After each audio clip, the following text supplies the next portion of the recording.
My name is Sherry, and I'm 41 years old. I'm juggling a busy life, working alongside my husband and cheering on my son who's passionate about soccer. When I was a student, my parents never came to my extracurricular activities. But now, it's expected for parents to take turns supporting their kids at my son's middle school soccer club. Honestly, it's a hassle to run around after work. Still, I want to support my son who's all fired up about winning the league championship. So, I can't slack off when it comes to helping out during practice. This year, the team is especially strong. The starting lineup is filled with motivated and skilled players, boosting the team's morale. We're all working hard, aiming for that long-desired championship. But with that comes the inevitable parent interactions within the club. Yes, the so-called parent politics. And lately, it's been causing me some stress. Sherry, you really need to get here earlier. Even though I arrived 10 minutes before the scheduled time, Jewel, a mom who likes to take charge, complains to me. I think I'm on time. Plus, there are others who haven't arrived yet. That's right. For some reason, Jewel always singles me out. Well, Sherry, you make it so obvious that you are busy because you are working. You don't even wear makeup and you never join us for tea. I don't recall ever making such a fuss about being busy. Sure, I don't wear makeup and I can't join daytime tea sessions because of work. It's also true that it is related to work. But what does that have to do with the soccer club? Frankly, if you have to work to make ends meet, I don't know why you'd even think of joining a soccer club. Excuse me?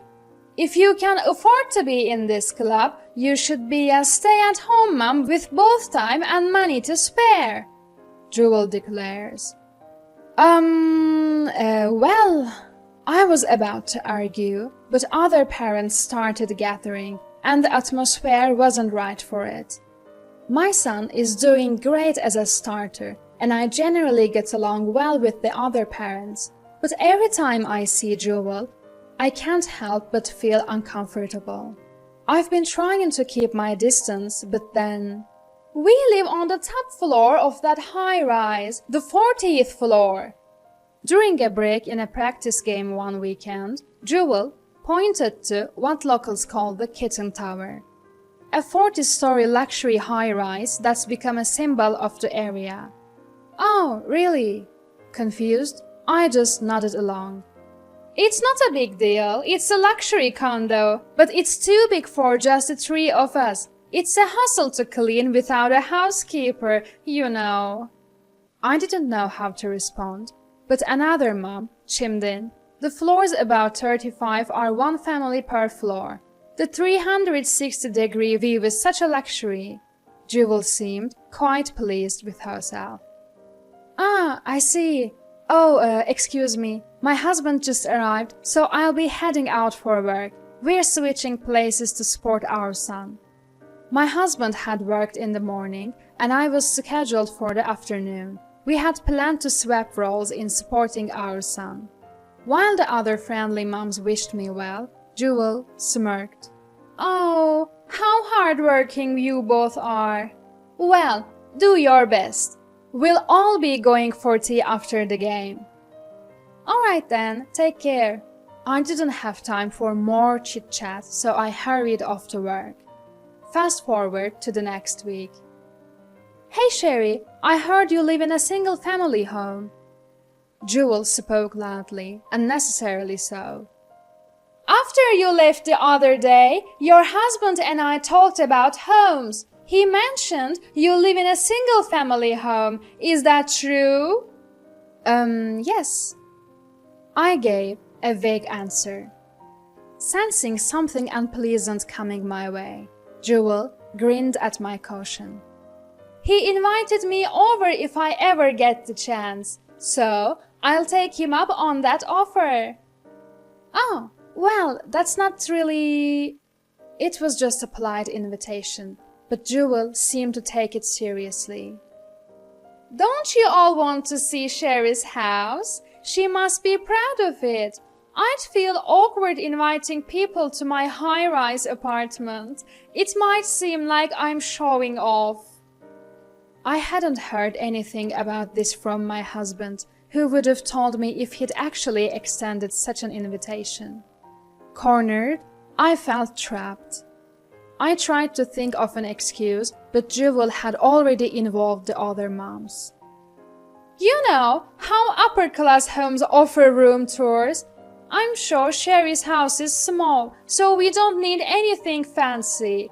Let's get to know Sherry better, who's always too busy for tea. We'll have a tea party at her house at her convenience. Jewel started planning right away. I tried to decline multiple times, but she wouldn't back down, saying my husband had invited her. I'd let her arrogance slide because I didn't want to hassle, but her persistence was getting on my nerves. Don't worry, I'm sure you could only afford the house because both of you work. Even if you're a poor family with a low income, I'll appreciate your effort. That was the last straw. Fine, you're welcome to come. I had tolerated her looking down on me and mocking our dual-income lifestyle. But when she started belittling my husband, I couldn't let it slide any longer. Oh, really? Well, I'll take you up on that. But I wonder, will everyone fit in your house? Jewel smirked triumphantly. By the way, avoid the end of this month, okay? We're going on an overseas trip. It's a hassle to prepare, and honestly, traveling too much gets boring. I was fed up with Jewel's self-serving conversation. I was tired of this back and forth. Lately, I'd noticed that Jewel's condescending remarks were making the other moms uncomfortable. If this continued, it could even cause discord within the soccer team, so I decided to go ahead with the home tour. Finally, the day arrived. I was waiting at the meeting spot when Jewel pulled up in her car. Thanks for coming to meet us. Where is the parking? Oh, I told everyone here is parking because you said so. They'll all be driving here. Jewel grinned. It was obvious she was trying to make a mockery of the situation. You see, her call yesterday went like this. Sherry, does your house have parking? Some people with small properties rent separate parking spaces. You know, is your parking on site? Her question was only to confirm if we had parking, not whether they could come by car. I hadn't said a word about everyone driving over, but still. Oh, I see. Could you please park over there? There should be plenty of space for everyone else too. I directed Jewel to an open lot nearby. Oh, I see. Jewel seemed to click her tongue subtly. How convenient that there's an empty lot nearby. As Jewel muttered, the other moms started to arrive. Looks like everyone's here. Thanks for inviting us today, Sherry. So, is that your house? It's quite small and cute. It suits you perfectly. Jewel laughed, looking at a house right behind me. It's amazing you chose to live here, so close to that mansion. It's like you are being shown your limits. The other moms looked uncomfortable at Jewel's harsh laughter. I quickly spoke up. Ah, no, our house is over there. This building is for our housekeepers. Jewel burst into laughter when she looked where I pointed. Oh, on the other side of the mansion. I can't even see it from here. Shall we go? Jewel immediately started walking ahead. Jewel, the entrance is over here. I called out to Jewel as she walked past the gate to my home, and then opened it. Wait, this is your house, Sherry? What? Jewel let out a scream-like sound. Yes, The mansion Jewel had just mentioned was actually my home. The empty lot was a space we were planning to turn into a soccer field for the kids. The cute little house she referred to was the living quarters for our housekeepers. "Please, come in. Our home is designed in mid-century modern style." I walked across our simple yet harmoniously designed front yard towards the entrance. Our housekeeper, who had been waiting, greeted me with, "Welcome back, ma'am," and helped us inside. Just then, my friend Stella unexpectedly dropped by. "Sherry, I found something cute while I was out and bought it as a gift. Oh, am I interrupting?" Stella started to leave, feeling awkward in front of the soccer moms, but they insisted she stay, so Stella joined us for tea. "Oh, how rude to have friends drop by without an appointment," Jewel muttered, lacking her usual gusto. Ignoring her, I led everyone inside. "Let's have a tour of the house later. For now, please have a seat. I'll prepare some tea and snacks." "Is this for real?" Jewel mumbled, half in shock, as I led her to the great room. The weather was nice, so the doors facing the courtyard were open, revealing well-maintained lawns and shimmering pond. "You have a garden and a large pond inside your property?" Jewel was speechless. "Feel free to explore the garden. My husband designed both the house and the garden, so he'd love to hear your thoughts." While I was explaining, the housekeeper prepared the tea. "Today's snacks are from my company, a product we're planning to launch soon. I hope you like them and would appreciate your feedback." The other moms cheered at the sight of the beautifully arranged snacks. "Wait, Sherry? Your company? And your husband designed the house? What's this? Were you pretending to be poor, tricking me and laughing behind my back?" Jewel, who had been silent, suddenly blurted out this outrageous accusation. "I never tricked anyone. If you didn't know, it's because you never asked." I was utterly exasperated. Let me take this opportunity to explain. I ran a company that focuses on next-generation snacks. Due to hygiene reasons, I can't wear makeup, and because of my responsibilities, I can't be away from the company for long. So, I usually can't join you for tea. My husband also runs an architecture firm, so we're both working professionals. After reintroducing myself, the other moms applauded, but Jewel's mood plummeted. "Who cares about this big, empty house? For your information, I live on the 40th floor of a high-rise." Just as I was about to respond to Jewel's sudden outburst, Stella clapped her hands in realization. "Sherry, it's her, isn't it?" I nodded at Stella's excited question. Then she talks to Jewel.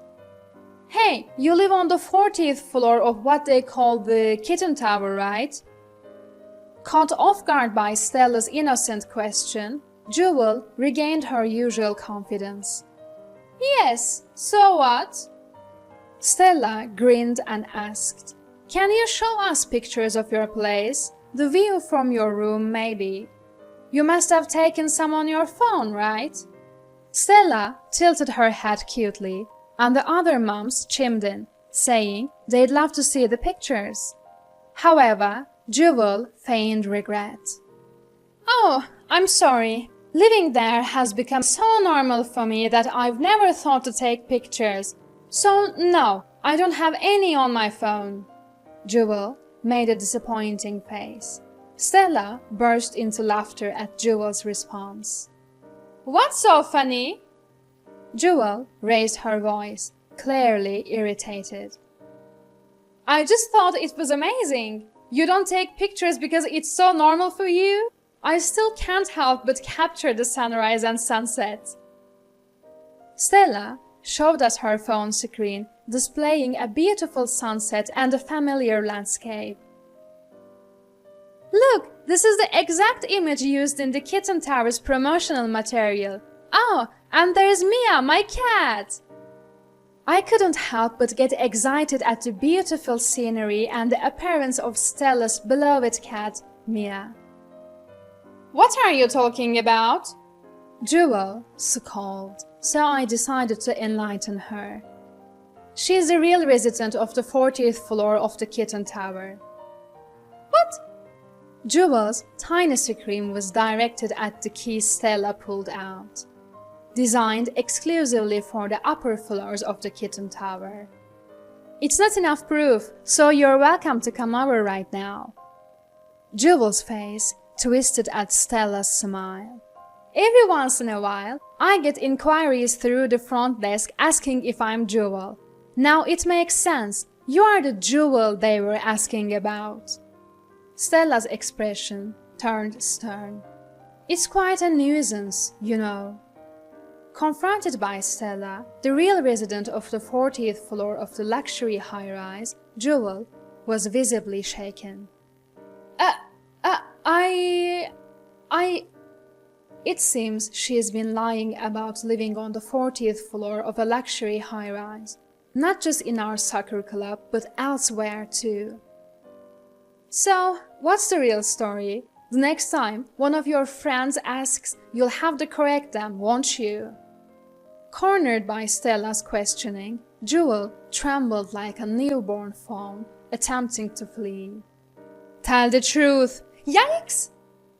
Blocked by an angry Stella, Jewel gasped and shook her head, but there was no escaping the truth. I live on the 1st floor, Jewel finally admitted, her shoulders slumping. Oh, the 1st floor. So, if you count from the top, that's the penthouse. Isn't that clever? Should we laugh it off? Though Stella's tone was playful, she was clearly furious. The other soccer moms all looked at Jewel with disdain. You know, some people deliberately chose to live on the lower floors of luxury buildings. Easier access to their apartments, easier to evacuate in case of emergencies, and the property value doesn't depreciate as quickly. But I doubt you had any of that in mind, did you, Jewel? When I asked, Jewel stammered. I have to go. Bye! She hurriedly made her exit, barely even saying goodbye. I don't get why she had to lie about living on the 40th floor when living in a luxury building is impressive enough. As I spoke my mind, Stella burst into laughter. You know, Sherry, you might not be aware of this since you've only lived in a single-family homes, but in luxury high-rises, the price varies greatly depending on the floor. Some people really care about the hierarchy based on which floor they live on. That's probably why Jewel wanted to show off. I love heights, so I chose a high floor, but some people see that as a status symbol, Stella explained. I shook my head. No way, heights scare me. The view you showed me was beautiful, and I'd love to see it, but I'd probably freeze if I went up there. My husband even designed our house as a single story, because he knows I'm afraid of heights. Stella laughed even more at this. Jewel really picked the wrong person to act arrogant with. Even if she did live on the 40th floor of a luxury high-rise, it couldn't compare to this sprawling single-story home made entirely of domestic wood. The other moms nodded in agreement with Stella's words. I'm not familiar with luxury high-rises due to my fear of heights, but if Stella says so, it must be true. Sorry for putting a damper on our fun tea party, Stella said, looking apologetic. But I was more than satisfied with how things turned out, especially since I wanted to put a stop to Jewel's incessant talking. Let's get back to our tea party, shall we? We all enjoyed the rest of our time together. 3 months later, Jewel and her family moved far away. Turns out, She had been spreading lies, not just in the soccer club, but elsewhere too. When her web of lies unraveled, it seemed like she no longer had a place in this town. I was initially worried about our soccer team, but with Jewel's self-righteous leadership gone, a kid who had been hiding his skills suddenly blossomed. In fact, the team's atmosphere and skill level improved so much that winning the league now seems like a real possibility. Between you and me, I was really fed up with Jewel's arrogant attitude. Thanks to being friends with Sherry, I can now go support the soccer club without any worries. I really appreciate it.